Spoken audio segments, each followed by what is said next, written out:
بسم اللہ الرحمن الرحیم۔ السلام علیکم۔ صحیح بخاری سے حدیث نمبر 1201۔ نبی کریم صلی اللہ علیہ وآلہ وسلم بنو عمرو بن عوف قباء کے لوگوں میں صلح کروانے تشریف لائے، اور جب نماز کا وقت ہو گیا تو بلال رضی اللہ عنہ نے حضرت ابوبکر صدیق رضی اللہ عنہ سے کہا کہ نبی کریم صلی اللہ علیہ وآلہ وسلم تو اب تک تشریف نہیں لائے، اس لیے اب آپ نماز پڑھائیے۔ انہوں نے فرمایا، اچھا اگر تمہاری خواہش ہے تو میں پڑھا دیتا ہوں۔ خیر بلال رضی اللہ عنہ نے تکبیر کہی، ابوبکر رضی اللہ عنہ آگے بڑھے اور نماز شروع کی۔ اتنے میں نبی کریم صلی اللہ علیہ وآلہ وسلم تشریف لے آئے، اور آپ صلی اللہ علیہ وآلہ وسلم صفوں سے گزرتے ہوئے پہلی صف تک پہنچ گئے۔ لوگوں نے ہاتھ پر ہاتھ بجانا شروع کیا۔ سہل نے کہا کہ جانتے ہو تصفیح کیا ہے؟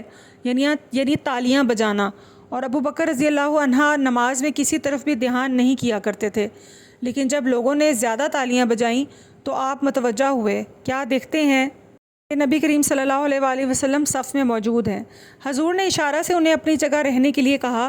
اس پر ابوبکر رضی اللہ عنہ نے ہاتھ اٹھا کر اللہ کا شکر کیا اور الٹے پاؤں پیچھے آ گئے، اور نبی کریم صلی اللہ علیہ وآلہ وسلم آگے بڑھے۔ صحیح بخاری سے حدیث نمبر 1202۔ ہم پہلے نماز میں یوں کہا کرتے تھے، فلاں پر سلام، اور نام لیتے تھے، اور آپس میں ایک شخص دوسرے شخص کو سلام کر لیتا۔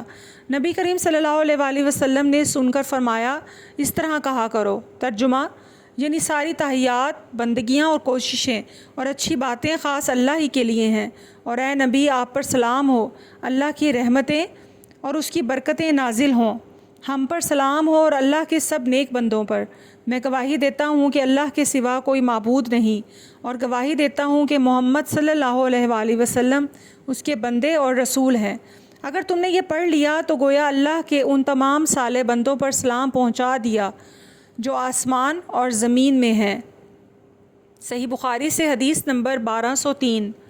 نبی کریم صلی اللہ علیہ وآلہ وسلم نے فرمایا، نماز میں اگر کوئی بات پیش آ جائے، مردوں کو سبحان اللہ کہنا اور عورتوں کو ہاتھ پر ہاتھ مار کر یعنی تالی بجا کر امام کو اطلاع دینی چاہیے۔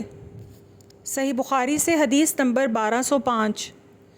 پیر کے روز مسلمان ابوبکر رضی اللہ عنہ کی اقتداء میں فجر کی نماز پڑھ رہے تھے کہ اچانک نبی کریم صلی اللہ علیہ وآلہ وسلم حضرت عائشہ رضی اللہ عنہ کے حجرے کا پردہ ہٹاتے ہوئے نظر آئی۔ آپ صلی اللہ علیہ وآلہ وسلم نے دیکھا کہ صحابہ صف باندھے ہوئے کھڑے ہیں۔ یہ دیکھ کر آپ صلی اللہ علیہ وآلہ وسلم کھل کر مسکرا دیے۔ ابوبکر رضی اللہ عنہ الٹے پاؤں پیچھے ہٹے۔ انہوں نے سمجھا کہ نبی کریم صلی اللہ علیہ وآلہ وسلم نماز کے لیے تشریف لائیں گے، اور مسلمان نبی کریم صلی اللہ علیہ وآلہ وسلم کو دیکھ کر اس درجہ خوش ہوئے کہ نماز ہی توڑ ڈالنے کا ارادہ کر لیا۔ لیکن حضور صلی اللہ علیہ وآلہ وسلم نے ہاتھ کے اشارہ سے ہدایت کی کہ نماز پوری کرو۔ پھر آپ نے پردہ ڈال دیا اور حجرے میں تشریف لے گئے۔ پھر اس دن آپ صلی اللہ علیہ وآلہ وسلم انتقال فرما گئے۔